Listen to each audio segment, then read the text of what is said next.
Staff member ने किया है, पहले इस चीज को सीरियसली ले लो। हम लोग ना जैसे डॉक्टर के पास जाते हैं और उसको कहते हैं फ्री वाले डॉक्टर के पास जाएंगे हम, गवर्नमेंट वाले, तो हम उसको सीरियसली नहीं लेते। हम बोलते हैं यार क्या है, उसने ऐसे लिख के दिया होगा, 5 मिनट में क्या चेकअप किया उसने, कुछ नहीं।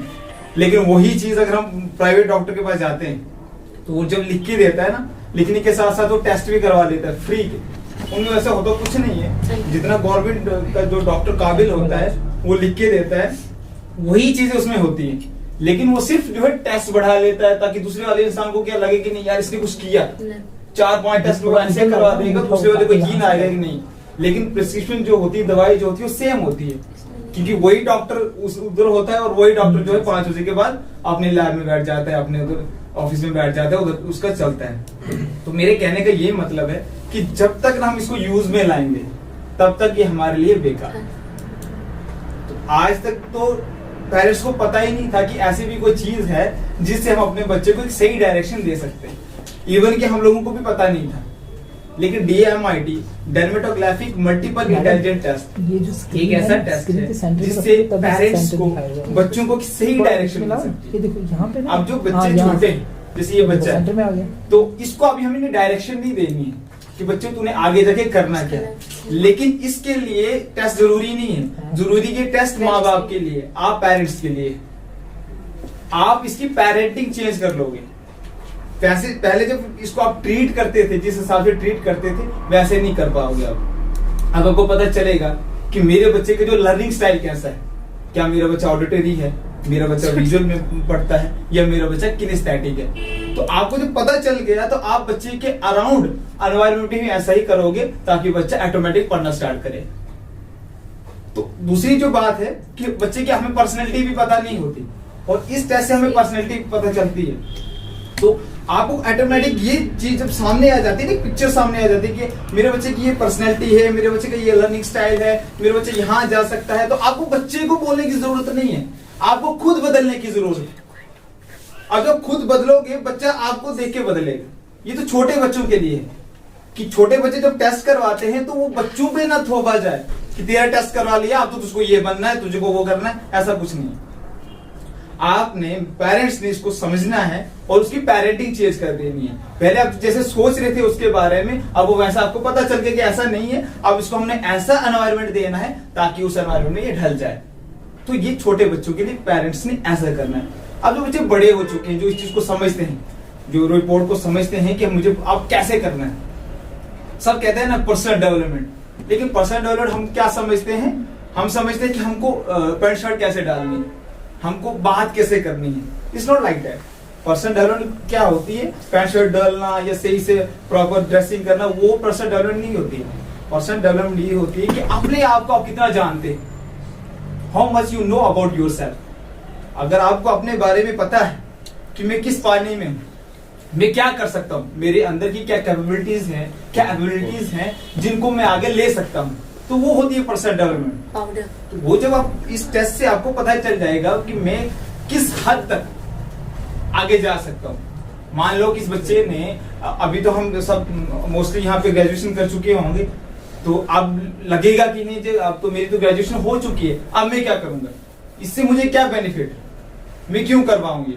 ऐसे ऐसे क्वेश्चंस तो आते ही होंगे ना आपके माइंड में। ऑफ कोर्स अभी भी चल रहे होंगे कि चलो इस बच्चे का तो हो रहा है, मेरा हमारा क्या होगा। ऑफ कोर्स होता ही है सबका।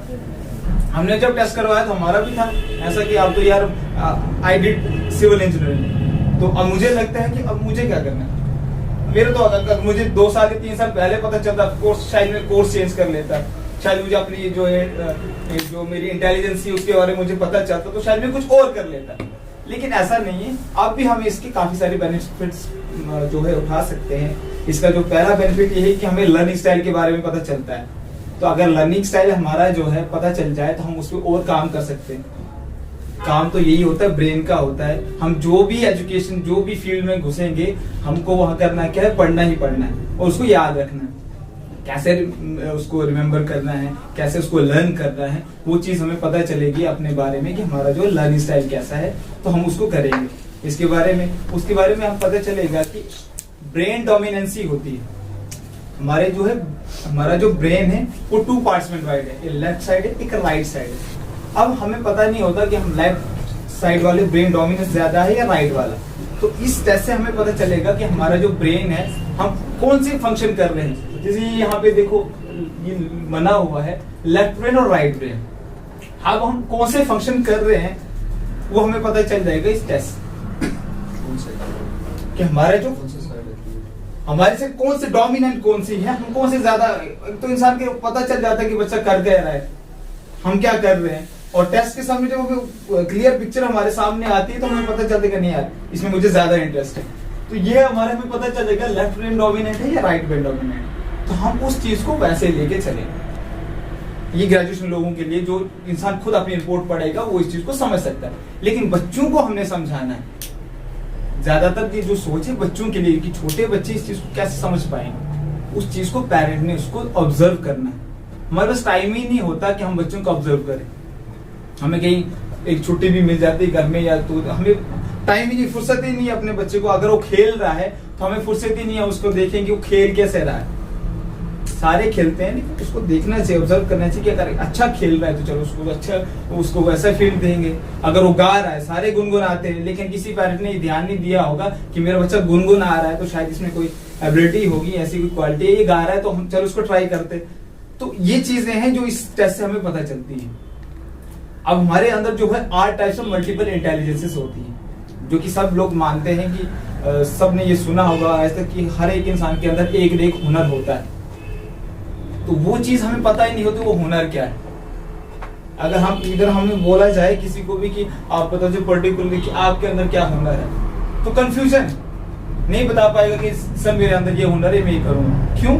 हमें नाचना भी अच्छा लगता है, हमें गाना भी अच्छा लगता है, हमें खेलना भी अच्छा लगता है। हमें हर एक जो 8 टाइप्स ऑफ मल्टीपल इंटेलिजेंसेस है ना, उसमें से हमें 10-10% सब चीजें करनी आती है।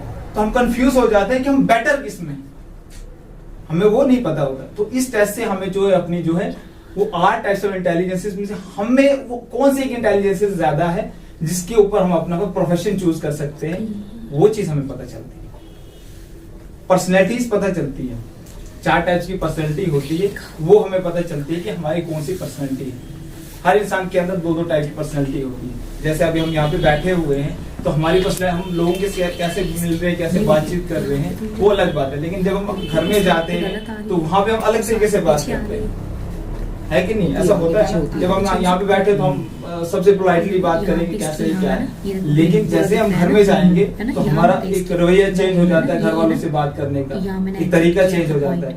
लेकिन कुछ लोग ऐसे होते हैं ना, उनको कहते हैं कि नहीं यार तू तो जैसे घर में वैसे ही बाहर है। तो इट मीन्स कि हर किसी एक इंसान की जो पर्सनैलिटी सेम होती है, जैसे घर में वैसे बाहर। तो जब इस बच्चे के बारे में वो चीज पता चलती है तो हमें बहुत सारे बेनिफिट्स पता चलते हैं कि हमें बच्चों के साथ ट्रीट कैसे करना है, खुद को कैसे रिप्रेजेंट करना है, वो भी बहुत सारी चीजें पता चलती है। So that's all about it. Thank you.